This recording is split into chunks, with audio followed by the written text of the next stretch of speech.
Le 12 juin dernier, un Boeing 787 d'Air India s'écrase peu après son décollage d'Ahmedabad, en Inde, percutant des maisons dans une explosion dévastatrice. Le bilan est tragique, 241 morts.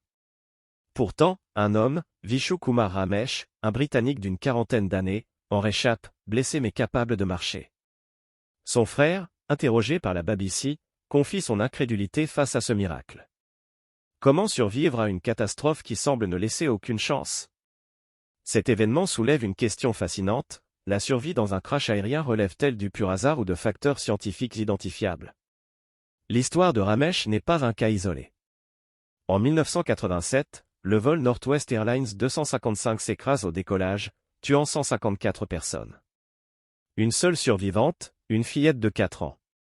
En 2009, un Airbus A310 de Yemenia Airways plonge en mer près des Comores. Une adolescente de 12 ans, Baya Bakari, est retrouvée vivante après 13 heures accrochée à un débris. Plus récemment, en décembre 2024, un Boeing 737 s'écrase en Corée du Sud, faisant 179 victimes. 2 hôtesses de l'air, assises à l'arrière, survivent. Ces récits, bien que rares, suggèrent que la chance n'est pas l'unique explication. Un premier facteur clé émerge, la position dans l'avion. Ramesh occupait le siège 11A, juste à côté d'une sortie de secours.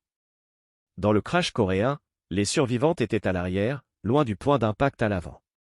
Si l'idée que l'arrière est systématiquement plus sûr et nuancée, tout dépend du type de collision, la proximité d'une sortie de secours fonctionnelle après l'impact est souvent décisive.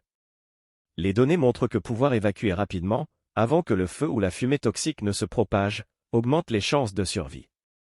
Un incendie peut engloutir un appareil en moins d'une minute. Les réflexes au moment du crash sont cruciaux. Être bien attaché et adopter la position de sécurité réduit les risques de traumatisme grave, facilitant ainsi une évacuation rapide. La structure de l'avion joue également un rôle, une carlingue résistante peut absorber les forces d'impact, protégeant certains passagers. Cependant, au-delà d'un certain seuil, la physique devient implacable, le corps humain ne peut résister à des accélérations extrêmes. L'immédiat après-crash est déterminant.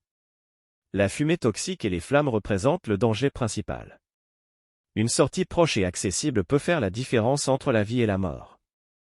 Mais un dernier facteur, plus insaisissable, entre en jeu, le hasard. Certaines personnes survivent à des crashs jugés non survivables, tandis que d'autres périssent dans des accidents moins violents.